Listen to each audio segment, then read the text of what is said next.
तो दोस्तों आज हम लेके आए हैं देश दुनिया की तमाम ताजा बड़ी खबरें। सबसे पहली बड़ी खबर में आपको बताएंगे दोस्तों, हरियाणा में वोटिंग के बीच बीजेपी का बड़ा एक्शन। नवीन जिंदल की मां सावित्री जिंदल सहित 4 नेताओं को पार्टी से निकाला।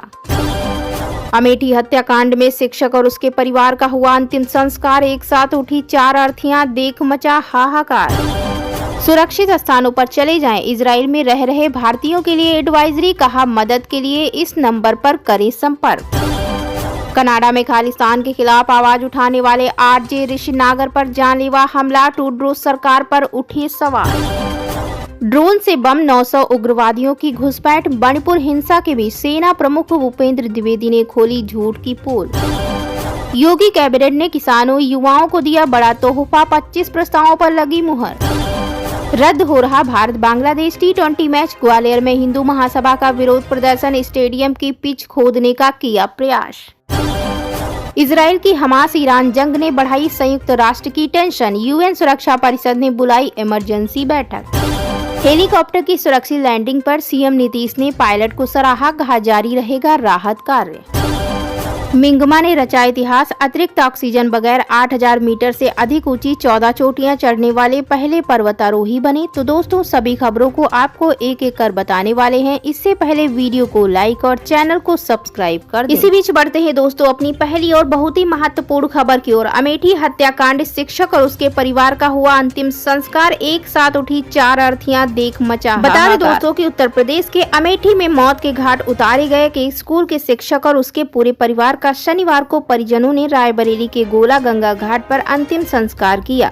अमेठी के आहारी व भवानी इलाके में सरकारी स्कूल शिक्षक सुनील कुमार, उनकी पत्नी पूनम और उनकी 2 बेटियां दृष्टि और सुनी की बृहस्पतिवार को गोली मारकर हत्या कर दी गई। अमेठी में पोस्टमार्टम के बाद शुक्रवार सुबह चारों शव जब जिले के सुदामापुर गाँव लाए गए तो पूरा माहौल गमगीन हो गया। आसपास के गाँव से बड़ी संख्या में लोग एकत्र हो गए और कुछ गुस्साए ग्रामीणों ने नारेबाजी भी की। इसी बीच बढ़ते हैं दोस्तों अपनी अगली खबर की। और हरियाणा में वोटिंग के बीच बीजेपी का बड़ा एक्शन। नवीन जिंदल की मां सावित्री जिंदल सहित 4 नेताओं को पार्टी से निकाला। जी हां, बता दें हरियाणा में विधानसभा चुनाव वाले दिन बीजेपी ने 4 नेताओं को पार्टी से निकाल दिया। चारों हिसार विधानसभा से निर्दलीय चुनाव लड़ रहे थे। पार्टी से बाहर निकाले गए नेताओं में बीजेपी के कुरुक्षेत्र से सांसद नवीन जिंदल की मां सावित्री जिंदल भी हैं। इसके साथ ही गौतम सरदाना, तरुण जैन और अमित ग्रोवर को भी पार्टी से निकाला गया है। बीजेपी प्रदेश अध्यक्ष मोहन लाल बड़ौली की तरफ से प्रेस नोट जारी कर इसकी जानकारी दी। इसी बीच बढ़ते हैं दोस्तों अगली खबर की ओर। सुरक्षित स्थानों पर चले जाएं। इजराइल में रह रहे भारतीयों के लिए एडवाइजरी। बता दें कि ईरान ने इजराइल के तेल अवीव पर मिसाइलों से हमला कर दिया है। इसे लेकर इजराइल में सभी भारतीय नागरिकों को सतर्क रहने और स्थानीय अधिकारियों द्वारा बताए गए सुरक्षा प्रोटोकॉल का पालन करने की सलाह दी गई है। वहीं इसे लेकर तेल अवीव में भारतीय दूतावास ने ट्वीट कर भारतीयों को सचेत किया है। तेल अवीव में भारतीय दूतावास ने कहा, क्षेत्र में मौजूदा स्थिति को देखते हुए इजराइल में सभी भारतीय नागरिकों को सतर्क रहने और स्थानीय अधिकारियों द्वारा बताए गए सुरक्षा प्रोटोकॉल का पालन करने की सलाह दी जाती है। किसी भी आपात स्थिति में कृपया दूतावास की 24/7 हेल्पलाइन पर संपर्क करें। इसी बीच बढ़ते हैं दोस्तों अगली खबर की ओर। कनाडा में खालिस्तान के खिलाफ आवाज उठाने वाले आरजे ऋषि नागर पर जानलेवा हमला।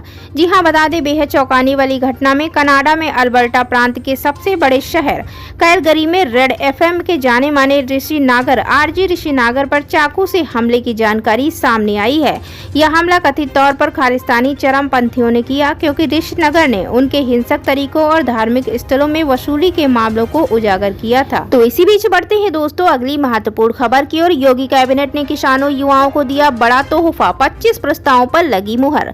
जी हां, बताते चले कि योगी कैबिनेट की बैठक में मंगलवार को 25 प्रस्तावों पर मुहर लगी। बैठक में बायोप्लास्टिक औद्योगिक नीति, मुख्यमंत्री युवा उद्यमी विकास अभियान, 4000 करोड़ रुपए के यूपी एग्रीज प्रोजेक्ट को मंजूरी दी गई। इस योजना के तहत किसानों की फसलों और खादों से लगाकर मार्केट सपोर्ट सिस्टम और प्रशिक्षण किया जाएगा। वहीं बता दें मक्का, ज्वार, बाजरा की खरीद की नीति का प्रस्ताव भी पास किया गया है। मुख्यमंत्री युवा उद्यमी विकास अभियान योजना में हर साल 1 लाख नौजवानों को 5 लाख रुपए तक का बिना ब्याज के लोन मिलेगा।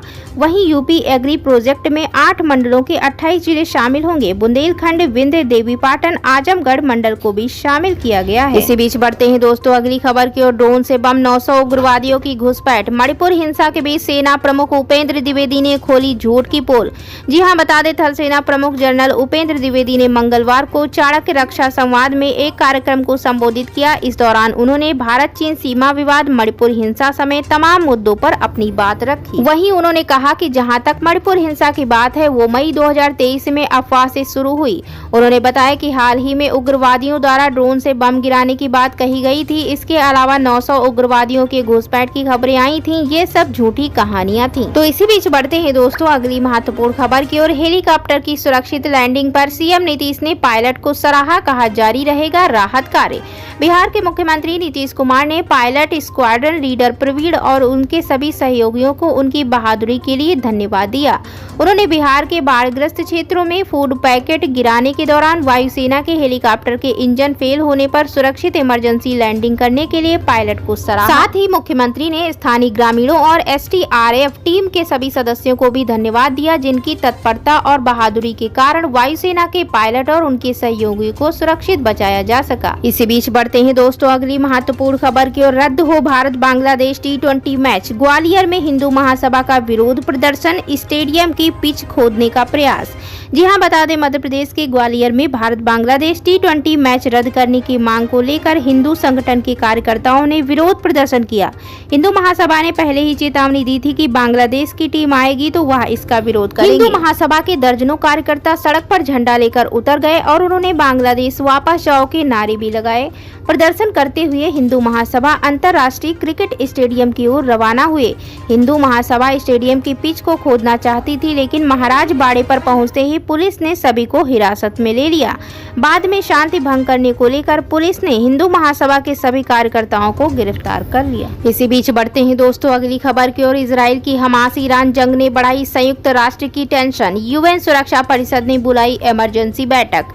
पश्चिम एशिया में बढ़ते संघर्ष के दौर पर ध्यान देने के लिए संयुक्त राष्ट्र सुरक्षा परिषद यानी यूएनएससी ने बुधवार को एक आपातकालीन बैठक की। संयुक्त राष्ट्र यानी यूनाइटेड नेशन में ईरान के राजदूत ने कहा कि उनके देश ने मंगलवार को इजराइल पर लगभग 200 मिसाइल दागी थी ताकि इजराइल की हिंसा को रोका जा सके, जबकि उनके इजरायली समकक्ष ने इस हमले को आक्रामकता का अभूतपूर्व कृत्य करार दिया। वहीं इजराइल के प्रधानमंत्री बेंजामिन नेतन्याहू ने मंगलवार देर रात जवाबी कार्रवाई करने का संकल्प व्यक्त किया। वहीं एक ईरानी कमांडर ने धमकी दी कि अगर इजराइल ने ऐसा किया तो वे बुनियादी ढांचे पर व्यापक हमले करेंगे।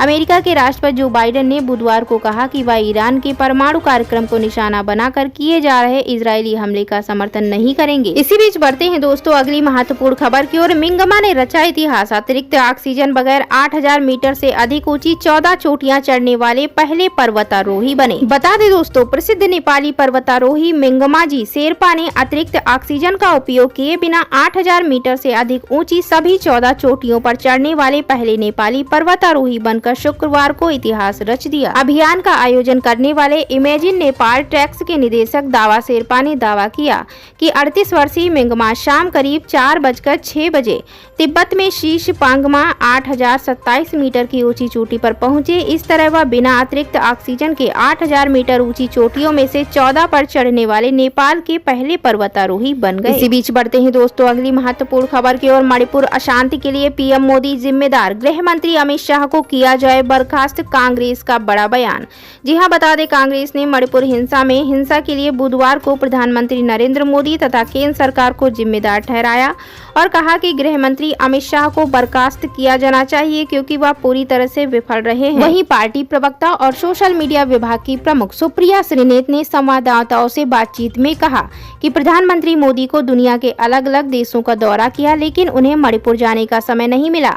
इधर मणिपुर लोकसभा क्षेत्र से सांसद विमल अकाईजोम ने कहा, मणिपुर की स्थिति को उस तरह से नहीं देखा जाना चाहिए जैसे यूरोपीय देशों ने रवांडा में हिंसा के समय देखा। वहीं बताते चले कि मणिपुर सरकार ने छात्रों के उग्र आंदोलन के बीच मंगलवार को पूरे राज्य में इंटरनेट सेवा 5 दिन के लिए निलंबित कर दी।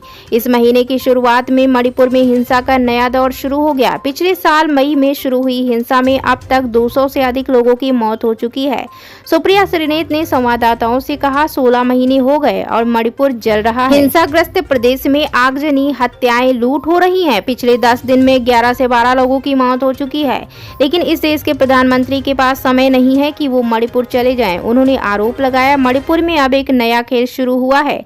मणिपुर के मुख्यमंत्री जो अभी तक दिल्ली की कठपुतली बने थे, अब मणिपुर के लिए आवाज उठाने का स्वांग रच रहे हैं। सच यह है कि मणिपुर के मुख्यमंत्री की नाक के नीचे मणिपुर जलता रहा और आप दिल्ली की कठपुतली बने रहे।